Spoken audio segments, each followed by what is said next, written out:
On the night of December 18th, 2006, a family of 5, 2 parents and 3 daughters from Augusta, Georgia would stop at a convenience store in South Carolina during a road trip. The stop was meant to be quick, and so the parents would leave their daughters in the parked car just outside the building while they went inside.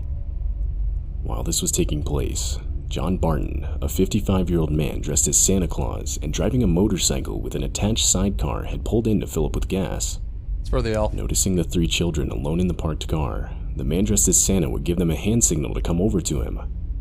The oldest of the girls, who was only 8 years old, would unlock the car from the inside and walk over to the man who she believed was Santa Claus.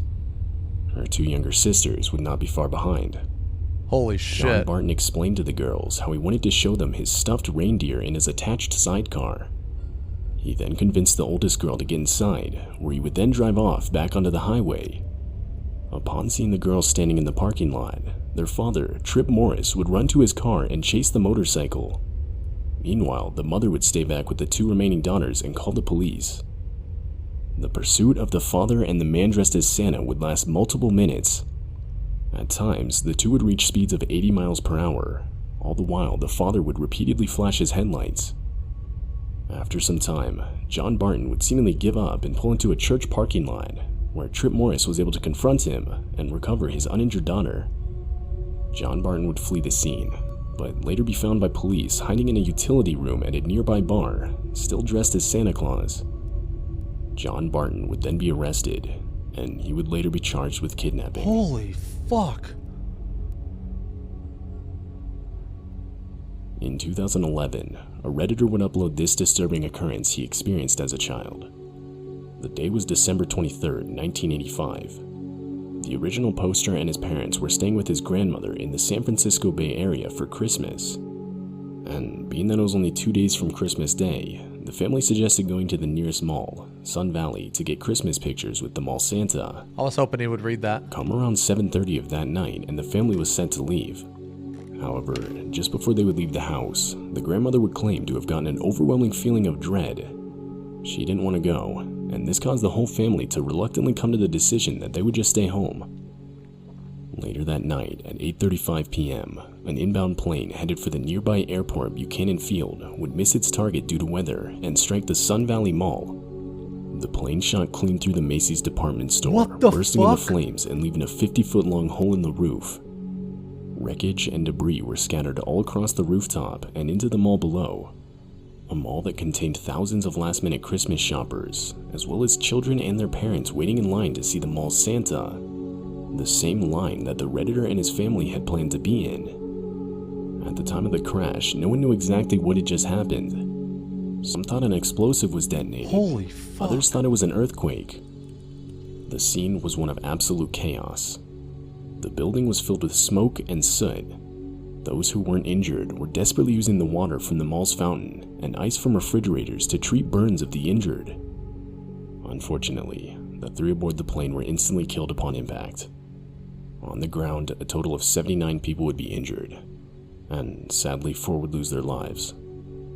Following the incident, multiple lawsuits would be filed on the basis that an airport should not have been allowed to be built so close to a shopping mall. However, to this day, both the Buchanan Field Airport and the Sun Valley Shopping Mall are still in the same locations and fully operational. Jesus Christ. On the morning of December 23rd, 1974, at the Seminary South Shopping Center in Fort Worth. Imagine just shopping, right? Imagine just chilling, you're just in the mall, and then all of a sudden a fucking plane crashes. Texas, 2 girls had plans to go Christmas shopping. The first, Rachel Trelisa, age 17. The second, Renee Wilson, age 14. Just before they were going to leave, 9-year-old Julianne Mosley would ask to tag along, which the older girls would allow. The 3 would end up leaving a little before noon. Their plan was to be back home by 4 p.m. at the latest. However, 4 p.m. came and went, and there was no sign of them. It wasn't until around 6 p.m. that the families of the girls started getting concerned. It was around this time that the parents decided to head to the shopping mall themselves. They would find the girls' car parked in an upper-level parking lot filled with recently purchased Christmas gifts, but the girls themselves were nowhere to be found. Immediately upon the discovery, the parents would call the police and file 3 missing person reports. the police originally believed the girls ran away.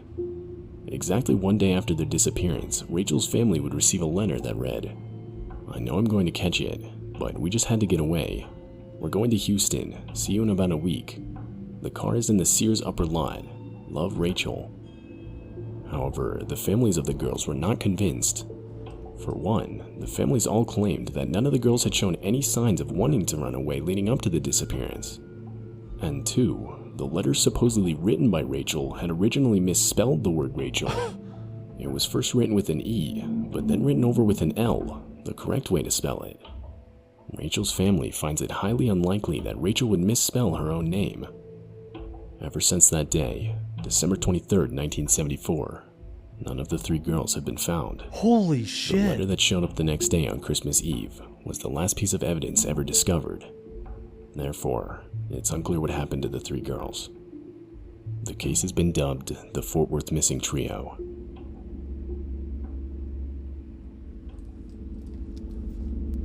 In the early morning of December 9, 2009, a 12-year-old kid in Parma, Ohio had been making her way to school. The route was one she walked every morning without incident. However, this morning in particular would be different. As she was walking up to an intersection, a man dressed in a pretty convincing Santa Claus costume would reveal himself from a set of nearby bushes. The man's costume was complete with boots, a belt, a hat, a white beard, and of course the red suit itself. The man would attempt to lure the kid towards him, but startled by the man, she would avoid him, and without saying anything, continued walking right past him. This would cause the man to step out of the bushes and follow the girl. The man would then attempt to grab the girl on multiple occasions, but after much resistance, he was unsuccessful and would flee the scene on a public bus. The girl would then enter a nearby store and explain to the owner what had just taken place. The police would immediately be called.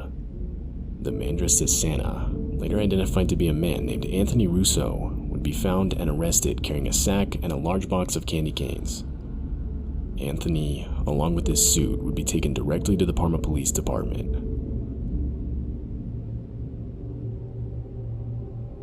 Dude, that's Patty fucking Vaughn was creepy. a 32-year-old from San Antonio, Texas. She was a wife to a man named Jerry Vaughn and had 3 children. Relatively speaking, her life was pretty average. However, this would all change on Christmas Day of 1996. On this day, Patty would randomly disappear out of nowhere, leaving behind her whole family. But by looking into the case further, the disappearance starts to look less and less random. In the months leading up to her disappearance, Patty and Jerry Vaughn would begin a 6-month trial separation as their marriage was beginning to fall apart. During this time, Jerry would move into his own apartment nearby. It's the husband. Despite this, the two would decide to spend Christmas Day together with their 3 kids. However, Jerry would later state that by 6:30 p.m. that night, the two would break out in a huge argument. And this would later be confirmed, as one of Patty's sisters who lived out of state would call her to wish her Merry Christmas, but be met with a crying and distraught Patty. Following the argument, Jerry would report Patty to have stormed out of the house and into her minivan, which she would drive off in. This would be the last time Patty Vaughn would ever be seen again. Bullshit. Bullshit. The next day, on December 26th, after not being able to reach her, one of Patty's cousins Why would she leave filed her a missing kids? person report with the local sheriff's office. And on that same day, Patty's minivan would be found abandoned on the side of the highway with a flat tire. Disturbingly, inside the van were small traces of blood. This blood would later be confirmed to belong to Patty. The carpets inside the van had been heavily cleaned with shampoo. Patty, along with her keys and purse, would never be recovered in the investigation. The number one suspect in the case was of course Patty's husband, Jerry. Although Jerry would profusely state that he had nothing to do with the disappearance, and not enough evidence was ever found to say otherwise. As of yet, no one has been charged with the disappearance, and it's still unclear what exactly happened to Patty Vaughn, or where she is now. Dude, that's crazy. Dude, it was him, man. I don't know, maybe not. Whew. Yo, these are heavy, man.